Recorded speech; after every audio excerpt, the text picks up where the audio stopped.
Hi students, this is Professor Laney coming to you to give you a little bit more specific instructions regarding Module 3 and the assignments and the roundtables.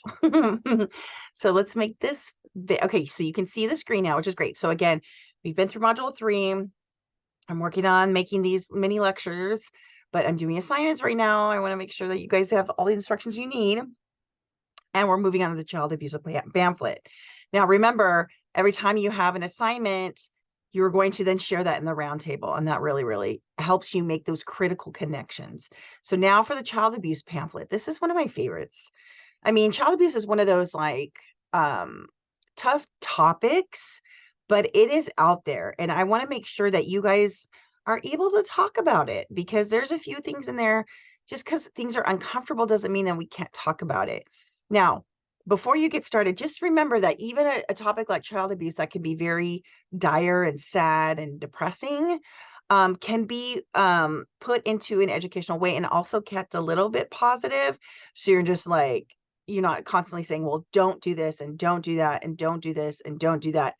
People kind of tune off, right? I mean, how many times do you say when somebody says, don't do that, you listen to them, or sometimes we impulsively do things. So it's always good to keep things in the positive and say, if you're feeling frustrated, do this, right? So I don't want to give you any clues, but keep it in the positive and it'll keep you in the positive, and it's easier to read.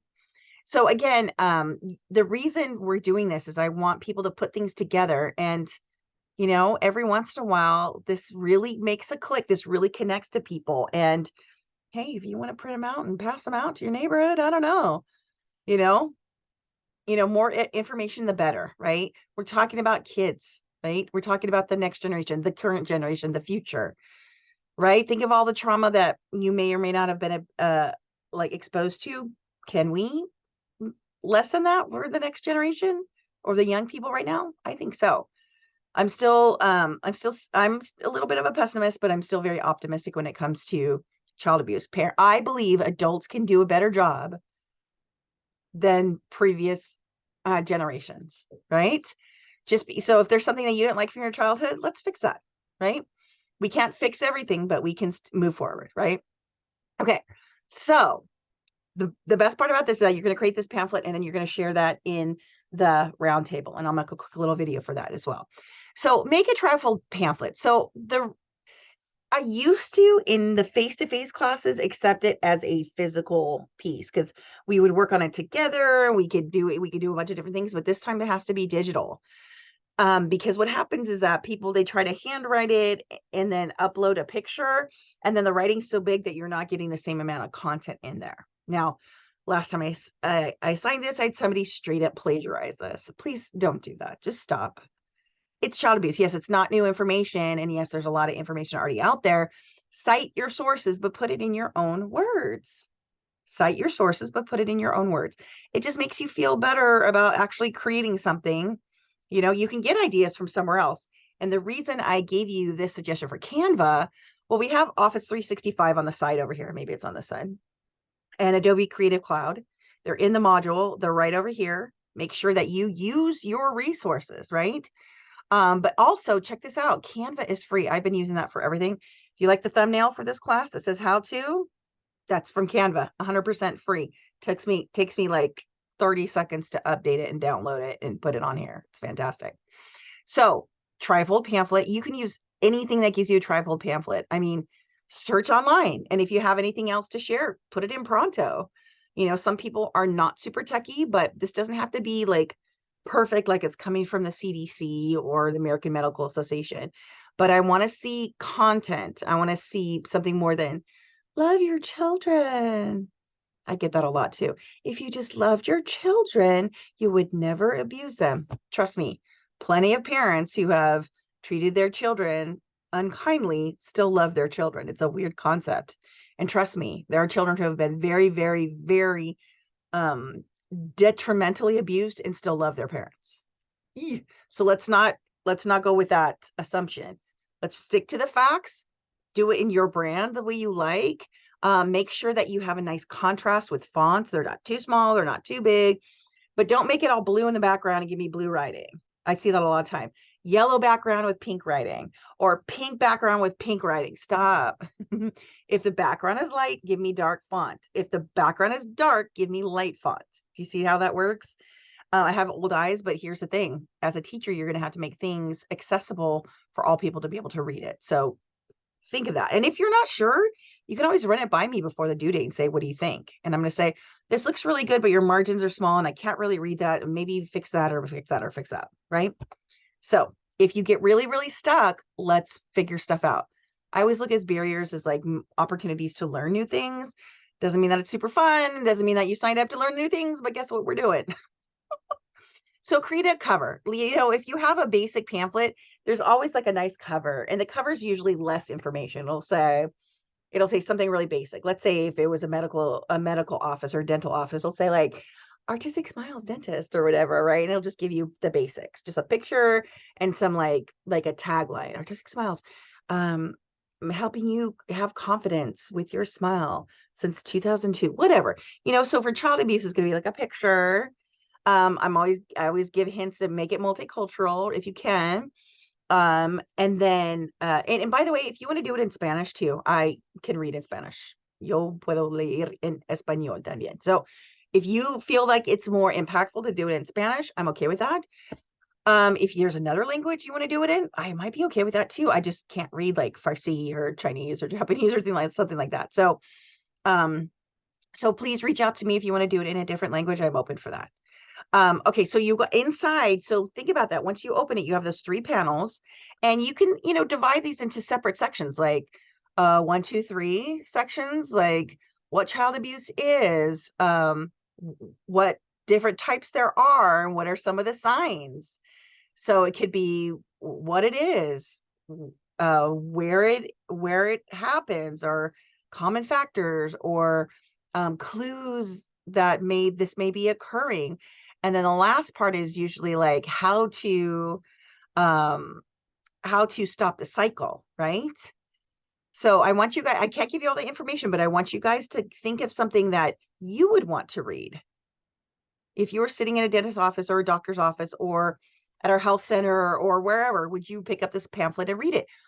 It doesn't have to be every piece of information on child abuse that has ever been. So again, we want to explain and define. You could pick one type. You know, a lot of times people pick physical or sexual or whatever. But you can give me an overview of the 3 types too. I'm okay with that. It's a little bit more tricky, but I think you can do it. Includes 2 statistics. And I want those to be current statistics. Because you know what? COVID, child abuse, and domestic violence went way up. Define the difference between child abuse and child neglect and their key differences. That's huge. Okay. Huge. Okay. Discuss the potential effects on children who experience child abuse. Ooh. Children who are neglected. I'm not sure if our book really goes into the difference, but their IQ, if they're ignored enough, their IQ can drop 30 points, which could take a typical learner down into the intellectual disabled category. Yeah.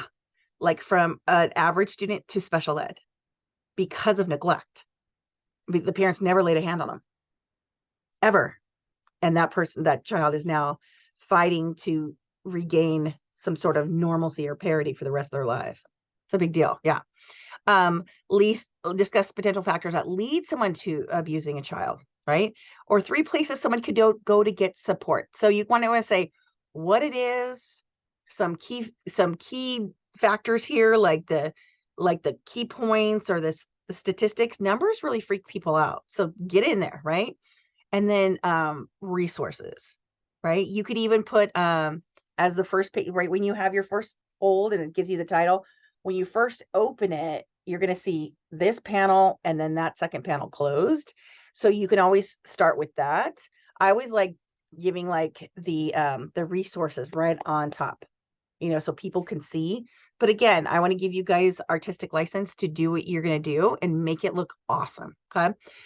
And then add the name, phone number, and location, and what kind of support they provide. Okay, do a little bit of research with what's out in our community. There's a ton of agencies that help with child abuse, and maybe you want to pick one that's close to your neighborhood. So let's say you were passing these out, somebody wouldn't have to get on a bus and go to like Sunset Beach. No, we're not doing that. Okay, local, free, helpful, hotlines, whatever. Okay. Oh, and here's the back. I'm sorry, I separated it out. The back of your pamphlet, put your name and your references. So this centerpiece in the very back will have your name and the references that you use. It's okay if you use 5 references. That's cool. Yeah. Because the information's out there. And for those of you who are actually watching this video, you can look at the CDC, child abuse statistics. You can look at Orange County Healthcare Agency, and things like that. So here's some tips. Do you see how it's all separated here? A couple of pictures are cool. In at the back, you put your picture references, and like if you didn't take the picture. But again, make it appealing and see how the font is nice. It's nice and clean. It's not too tight. It's not too much. The bullets are really easy to read. Remember, like if somebody makes you read like a lot, people aren't going to read it, right? Same with me. If it's like too much, I'm like, I get overwhelmed and I don't read it. So again, and then the backside will be your name. Right on this backside in the middle, it's your name and the references. On the part over here that folds in, right, you can have some more information on there, right? So all 3 panels on the inside and all 3 panels on the outside will have information. Don't make it too crammed, but you can do it. I believe you. Yeah. Also, if you have like a Word document, or like maybe Pages from Mac users use Pages, make sure you're saving it in a PDF right here, because it says I cannot take dot pages and things like that. So let me make sure that the file uploads are accurate. But the only time you're going to use a website URL is that if you did it like on Google Docs or something like that, into the cloud or something like that. But make sure that it's not something that I have to have special access to. If so, set that access so I have it. All right. I hope that helps. I know doing instructions helps some people, but sometimes it overloads other people. So I want to make sure that everybody has the ability to be as successful in this as possible. Okay. Let me know if there's any questions. I'm here for you. I'm really excited to see what you guys come up with.